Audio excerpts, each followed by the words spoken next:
윗바사나 명상 실천적 방법론과 근원적 관점. 지난 시간 윗바사나는 단순히 수행 방법이 아닌 참 정신을 가지고 해야 한다고 강조했습니다. 미얀마 스님들의 사례를 통해 수십 년간 윗바사나 수행법을 따랐음에도 불구하고 깨닫지 못하는 이유가 바로 반쪽짜리 관찰자 입장에서 대상을 보는 잘못된 관점 때문임을 말씀드렸습니다. 윗바사나에 참 정신이 없다면 아무리 충실하게 방법론을 따른다 해도 소용없다는 점을 명심해야 합니다. 1. 윗바사나의 실질적 방법론 좌선, 행선, 생활선. 오늘은 윗바사나를 실제적으로 어떻게 해야 하는지 그 방법론을 구체적으로 설명해 드리고자 합니다. 이 방법론을 꾸준히 실천하는 것이 중요합니다. 단 10분, 20분이라도 매일 꾸준히 해야만 시차적 연기법뿐 아니라 동시적 연기법을 근원에서 전체를 통째로 바라보면서 시차적 인식작용도 놓치지 않는 경지에 이를 수 있습니다. 이는 결코 쉽지 않으며 석가모니 부처님도 윗바사나에 앞서 6년간의 철저한 준비 과정을 거쳤음을 기억해야 합니다. 실질적인 명상법은 크게 좌선, 행선, 생활선 세 가지로 나눌 수 있습니다. 좌선 앉아서 하는 명상. 좌선 시 자세는 중요하지 않습니다. 요가나 단전호흡처럼 복잡한 자세를 고수할 필요 없이 가장 편안한 자세로 앉으면 됩니다. 결가부자, 방가부자는 물론 다리를 펴거나 심지어 누워서 하는 와선도 무방합니다. 중요한 것은 윗바사나의 참뜻을 놓치지 않는 것입니다. 좌선은 관찰과 집중을 동시에 하는 것을 기본으로 합니다. 윗바사나 알아차림, 관찰은 의식이 집중되어 있을 때 잘 이루어지는데 이 의식을 하나로 집중하는 것이 바로 사마타입니다. 윗바사나 명상만으로도 사마타는 자동적으로 따라옵니다. 좌선의 가장 기본적인 관찰 대상은 호흡입니다. 눈을 감고 편안하게 앉습니다. 일부러 호흡을 만들지 말고 저절로 쉬어지는 호흡에만 집중합니다. 단전호흡처럼 호흡을 억지로 길게 만들면 상기병 등의 부작용이 생길 수 있습니다. 배의 움직임에 집중합니다. 숨을 들이쉴 때 배가 불룩 나오면 속으로 일어남이라고 이름을 붙여 알아차립니다. 이는 집중을 돕기 위함입니다. 숨을 내쉴 때 배가 홀쭉 들어가면 속으로 사라짐이라고 이름을 붙여 알아차립니다. 이렇게 호흡을 관찰하다가 다른 잡념이 떠오르면 즉시 의식을 그 생각으로 돌려 생각이라고 이름을 붙여 알아차립니다. 생각이 사라지면 다시 호흡으로 돌아옵니다. 통증이나 가려움 등 몸의 감각 혹은 외부에서 들려오는 소리나 보이는 것 등 의식에 잡히는 모든 현상에 대해 동일하게 이름을 붙여 알아차립니다. 통증, 가려움, 소리와 같이 말입니다. 이것이 좌선의 가장 기본적인 방법론입니다. 행선 걸으면서 하는 명상. 행선은 실내나 실외에서 걸으면서 하는 명상입니다. 핵심은 좌선과 동일하게 관찰입니다.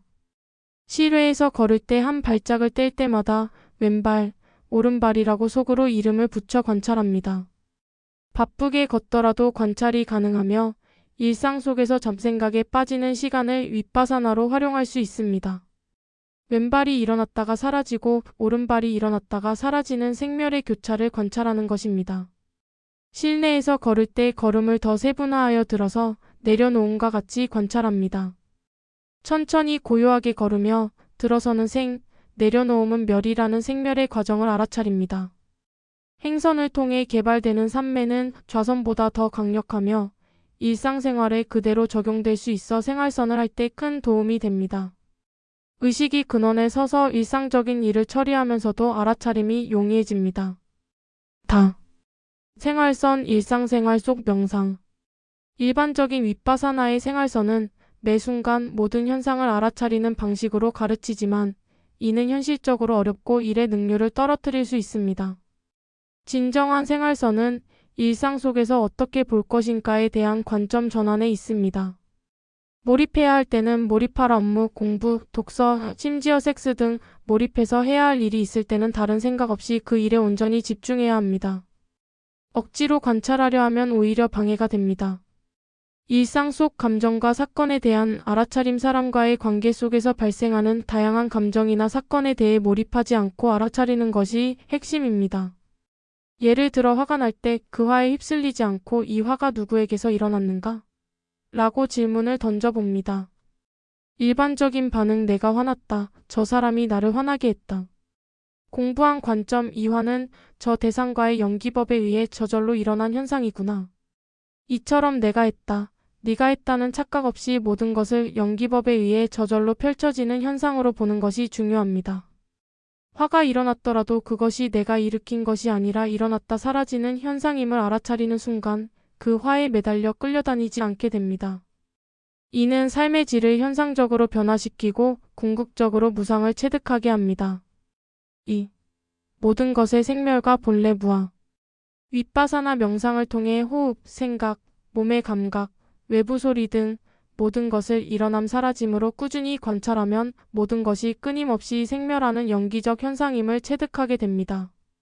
찰나의 생멸하는 모든 현상 속에는 주체적 자아가 없다는 사실을 가슴으로 깨닫는 순간 무상을 체득하게 됩니다.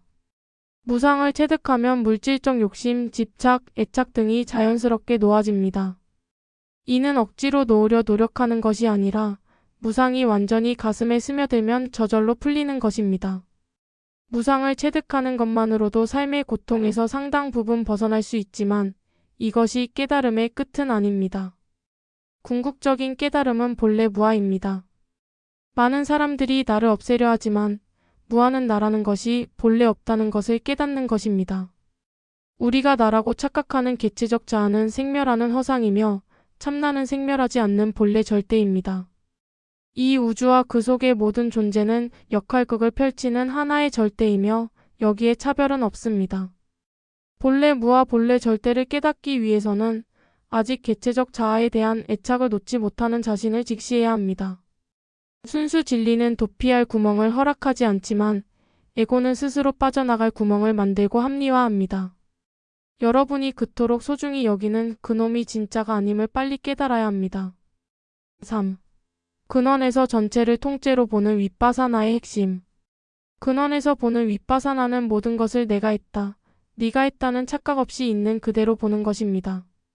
개체 의식의 틀에 갇혀 현미경처럼 들여다보는 것은 진정으로 있는 그대로 보는 것이 아닙니다. 모든 존재, 사건, 현상은 우주 전체가 시줄과 날줄로 엮여 연기법에 의해 저절로 펼쳐지는 현상입니다. 일상생활 속에서 시차적 인식작용에 빠져들지 않고 그 배경에 의식을 근원 전체성에 세워야 합니다. 시차적 현상을 인식하되 내가 했다, 네가 했다는 치우친 관점을 허용하지 않고 동시적으로 전체를 알아차리는 의식 상태를 유지해야 합니다. 이처럼 좌선, 행선, 생활선을 통해 꾸준히 근원에서 전체를 통째로 바라보는 윗바사나를 실천하면 가장 먼저 생멸법을 통한 무상을 체득하게 됩니다. 그리고 이 무상이 가슴에서 완전히 터져나가면 비로소 완전한 깨달음인 본래 무아 본래 절대를 깨닫게 될 것입니다.